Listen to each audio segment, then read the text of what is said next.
Hai Cutis, kembali lagi bersama saya Zahara dalam Cuap-Cuap Properti.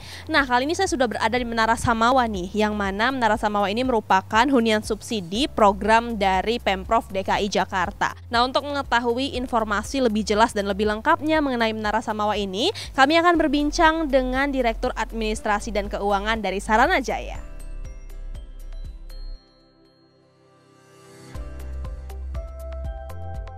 Ya, jadi Menara Samawa ini menara pertama kita di kawasan proyek kita yang kita sebut namanya Nuansa Pondok Kelapa gitu ya. Jadi Menara Samawa ini hari ini sudah selesai 100%. Ada 21 lantai, terdiri dari 780 unit apartemen ya, dan ada beberapa retail dan toko kecil gitu ya di menara ini.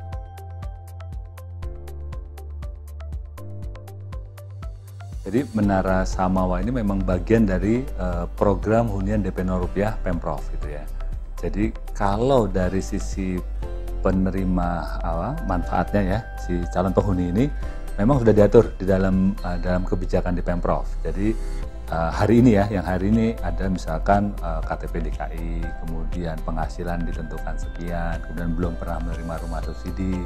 Jadi ada beberapa kriteria yang ada dalam kebijakan Pemprov. Dan ini memang kita Pemprov sedang review gitu ya. Karena ini kebijakan sudah berjalan hampir 2 tahun ya. Dan wajar aja kebijakan itu direview dan mungkin akan ada beberapa perubahan kebijakan dalam tahun 2020 ini.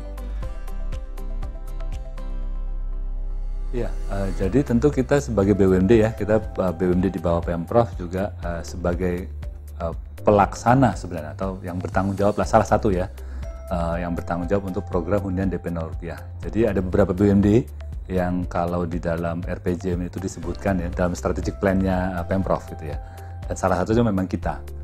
Nah, jadi tentu kita diajak bicara ya, karena memang yang Menara Samawa ini di Pondok Kelapa ini hunian DP 0 rupiah yang pertama gitu ya, yang selesai gitu ya. Jadi ini memang jadi pembelajaran juga gitu ya di Pemprov dan juga di kita ya untuk untuk perbaikan ke depannya. Jadi sebenarnya sebagai pengembang ya hal yang biasa yang rutin bahwa kita mengembangkan produk tentu dengan karakter yang kita bayangan kita ini membedakan gitu ya dengan yang lain ya. Tadi dari aspek fasilitas, dari aspek misalkan sarana parkir itu pun kita menurut saya cukup sangat dibandingkan dengan tadi ya produk-produk lain dari aspek harga menurut saya kita jauh di atas rata-rata gitu ya. Jadi kalau fasilitas ya artinya dari sisi menara, dari sisi aturan itu memang sudah diatur ya. Jadi tentu untuk di menara ini kita ada untuk area untuk nanti jadi PAUD untuk TK ya. Kemudian kedua ada balai warga, ada ruang terbuka juga, kemudian ada taman bermain untuk anak-anak, dan fasilitas parkir udah cukup lah menurut kita ya untuk di menara ini ya. Di luar yang menjadi fasilitas kawasan ya, seperti tadi akses ke public transport gitu. Hari ini sudah jalan gitu. Jadi ada feeder busway dari proyek kita langsung ke Cawang ya.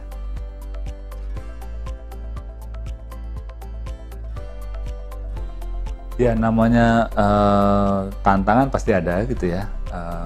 Sebenarnya bukan hanya Saranajaya gitu ya, tetapi saya rasa pengembang secara umum tantangan pertama pasti harga tanah gitu ya, di mana-mana gitu ya. Karena bagaimanapun juga itu kan ya harus ada tanah gitu ya untuk kita bangun gitu ya. Nah ini di Jakarta saya rasa semua juga tahu ya harga tanah seperti apa. Nah ini yang menurut kita ya, ini PR kita di pengembang juga untuk secara cepat gitu ya, tapi juga secara harga juga masih masuk dalam kalkulasi kita ya. Jadi saya rasa itu ya tantangan pertama ya. Dari aspek perizinan kita bersyukur ya, karena ini program Pemprov, jadi kita sih sangat disupport oleh teman-teman di Pemprov DKI ya terkait dengan perizinannya. Jadi saya rasa itu ya tantangan utama kita ya. Dari aspek teknis operasional itu pasti ada aja dalam hari, tapi saya rasa yang PR besarnya tadi ya pengadaan tanah itu yang jadi PR besar kita. Ya, tentu itu jadi hal yang selalu jadi bagian dari proses perencanaan kita ya. Nggak gampang gitu ya, karena perlu investasi, perlu tadi ya, cara berpikir yang kadang-kadang nggak ada kotaknya gitu ya. Artinya gimana sih? Karena sebenarnya banyak hal yang bisa dilakukan ya untuk isu keberlanjutan tanpa investasi yang besar. Terutama perilaku kita deh gitu ya. Mulai perilaku memilah sampah gitu ya. Itu aja, sesimpel itu sudah sangat membantu pengelolaan gedung ya. Nah, itu saya rasa ya PR yang selain tadi ya saya cerita soal tanah, itu saya rasa semua pengembang ada gitu ya, tapi di sisi lain juga gimana sih kita memberikan edukasi ya ke publik terkait dengan kita sebenarnya nggak ada pilihan lagi tuh untuk tinggal selain ke atas. Kalau mau seperti ini, itu sustainability dari kota ini nanti akan jadi isu besar kita ke depan. Jadi mau nggak mau, saya rasa PR kita ya sama-sama itu untuk satu, mendidik orang, membiasakan mengubah perilaku tinggal di gedung gitu ya, dan juga tetap memelihara keguyuban gitu ya, kerukunan orang di dalam kampung. Itu gimana sih suasana kampung di bawah itu kita pindahin ke atas gitu ya. Nah itu kan dari aspek desain ada, dari aspek pengelolaan juga ada, dari aspek si penghuni ya, dari sisi perubahan kultur itu juga menurut saya PR kita ya.